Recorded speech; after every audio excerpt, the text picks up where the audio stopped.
Assalamualaikum warahmatullahi wabarakatuh. Sahabat Muslim, apa kabar? Kita jumpa lagi dengan channel yang paling eksklusif, yaitu Ngobrol. Ngobrol bareng alim ulama, yang selalu menampilkan para alim ulama, para cendekiawan Muslim, para dai-dai muda, untuk kita kaji dan kita gali wawasan dan pengalaman narsum-narsum kita yang baik ini. Pertama, saya izinkan mengucapkan dan menghaturkan selamat menjalankan ibadah puasa Marhaban ya Ramadan 1443 yang insya Allah sebentar lagi akan kita jalani. Semoga di bulan yang penuh maghfirah, di bulan yang penuh dengan rahmat ini, kita diampuni oleh Allah Subhanahu wa taala dan masuk ke dalam surga yang dijanjikannya. Amin ya rabbal alamin. Para pemirsa yang berbahagia, kali ini akan kita tampilkan Profesor Dr. Haji Ahmad Mubarak MA, seorang pakar dan guru besar psikologi Islam, yang akan kita kaji nanti bagaimana opini beliau, pendapat-pendapat beliau tentang hal-hal yang menyangkut keumatan yang sering kita kaji di channel ini. Assalamualaikum Ustadz. Assalamualaikum Profesor. Waalaikumsalam warahmatullahi wabarakatuh. Apa kabar pagi ini? Sehat walafiat? Alhamdulillah, sehat-sehat alhamdulillah. Selalu bersemangat terus ya, Pak Prof, Insyaallah, ya. insyaallah. Ini kita akan kaji pagi ini ya hal-hal yang saya kira sangat esensial, sangat penting menyangkut keumatan ya. Kita tentunya Indonesia ini negara dengan populasi mayoritas Muslim ya. Tapi mengapa umat kita ini selalu inferior ya. Padahal mayoritas Muslim di Indonesia ini seharusnya superior. Mengapa menjadi inferior, Pak Prof ya? Ini secara psikologis ya, umat Islam Indonesia ini apa siap menghadapi perubahan? Ya. Nanti mohon dijelaskan ya, apa saja yang harus kita lakukan khususnya buat umat Islam ini untuk melakukan perubahan-perubahan di era yang disebut orang sebagai era digitalisasi ini. Silakan, bagaimana pendapat Pak Prof? Ya. Pertama kita sudah tahu bahwa Islam datang ke Indonesia melalui akulturasi budaya. Yang oleh karena itu maka tradisi keislaman itu cukup kuat di Indonesia. Ya. Tetapi itu hadir dulu sebelum ada teknologi. Ya. Nah, kemudian sampai menjadi umat ya. Sebenarnya itu umat tidak otomatis jadi. Dia terbentuk melalui proses. Ada pribadi dulu, kemudian ada keluarga muslim, kemudian ada masalah-masalah formal ya, dan kemudian masalah-masalah sosial. Nah, proses inilah yang kemudian terbentuknya umat Islam di Indonesia. Ya, meskipun umat Islam Indonesia mayoritas terbesar di dunia, tetapi proses itu akan melahirkan perubahan-perubahan ketika merespon perkembangan zaman. Sudah barang itu seperti itu ya, gitu ya. Jadi harus dimulai dari mana dulu? Yang pertama kita harus tahu dulu ya bahwa manusia itu kan terbentuk ya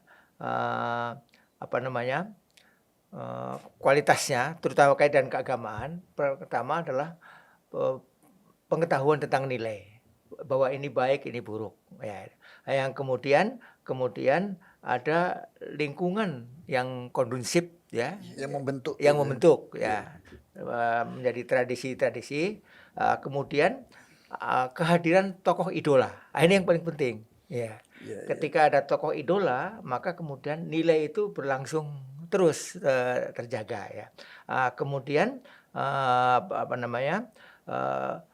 pembinaan kepada tingkah laku yang seterusnya, sehingga kemudian umat itu seirama, terbelah-belah, atau bermacam-macam bentuk itu ditentukan oleh proses itu Iya, sahih, itu ya. sahih, benar. Iya iya itu ya. Tentang itu tadi saya potong dulu Pak Prof Iya ya, iya iya. tentang tokoh idola itu tadi. Iya. Itu kriterianya tokoh idola itu seperti apa? Apakah ini maaf tokoh senior tua atau tokoh muda yang energik yang bisa Iya. jadi panutan anak-anak muda? Iya. Karena milenial ini kan Iya. mayoritas sekarang. Iya. Idola tergantung zamannya. Zaman dulu ya tokoh sakti itu yang menjadi idola. Ya. Bagaimana itu tokoh sakti itu? Sakti ya dia bisa Maksudnya? mengalahkan kekuatan senjata ya jagoan pada saat itu ya. Iya. Melawan sihir dan sebagainya itu menjadi idola.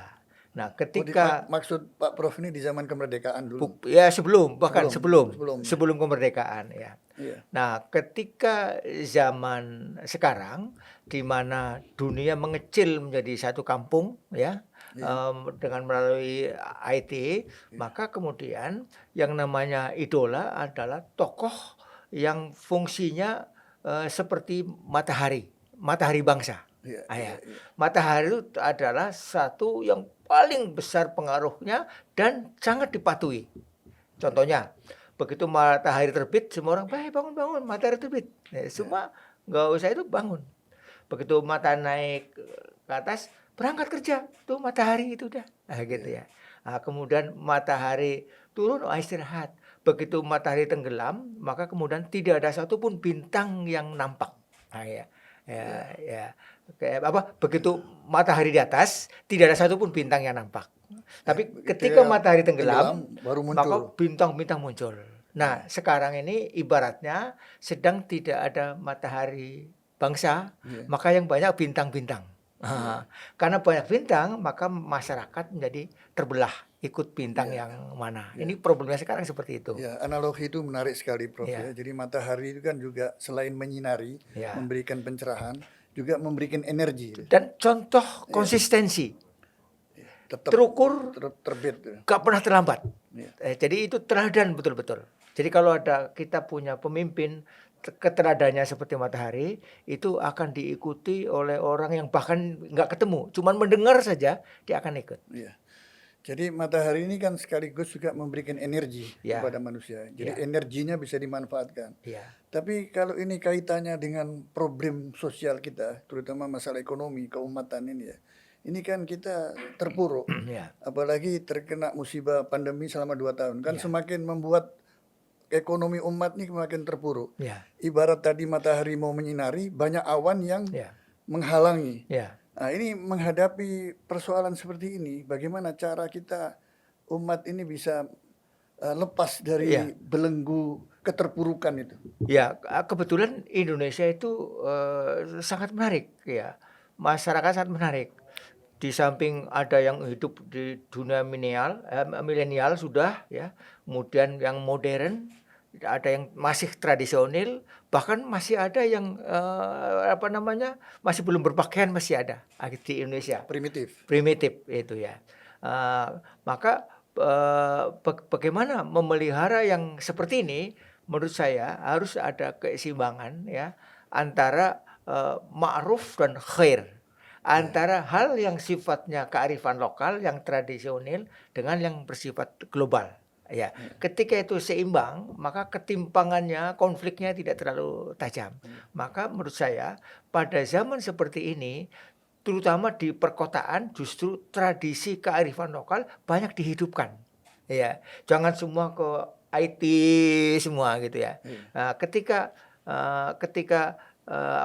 kearifan lokal dihidupkan, maka ada keseimbangan. Dan bahkan ketika kearifan lokal itu muncul di IT, itu akan menjadi pemandangan yang menarik bagi dunia itu ya. Untuk mengoperasionalkan kearifan lokal kan butuh tokoh gitu. Tokoh penggerak itu ya. Tokoh penggerak ini yang mesti diperlukan, yang energik, yang kreatif ya, yang diterima oleh semua kalangan masyarakat ya.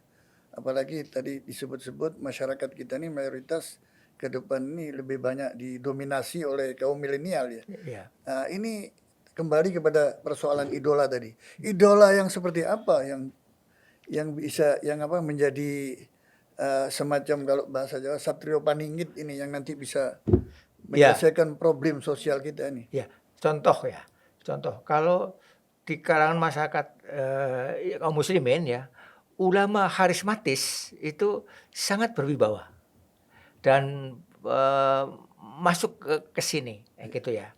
Maka ulama karismatis seyogianya ya tetap pada tempatnya. Ya, jangan main di dunia politik. Politik. Karena watak karismatis dan politik berbeda. Iya. Watak politik itu nakal.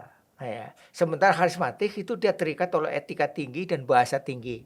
Maka tokoh karismatik harus tetap pada dirinya sehingga dia menjadi pegangan alternatif ketika melihat situasi yang membingungkan gitu.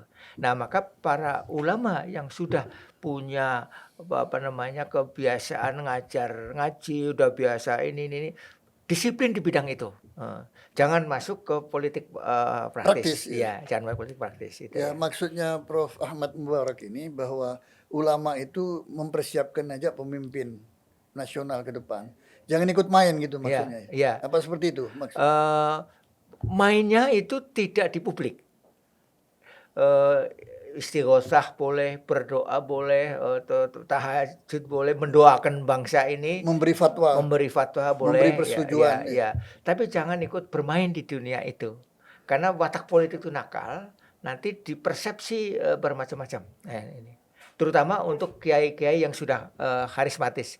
Kalau ilmuwan itu masih dimungkinkan, karena ada ilmu politik, ilmu sosial dan sebagainya itu ya. Jadi para pemirsa, beliau ini Prof. Ahmad Mubarak sebetulnya politisi senior ini.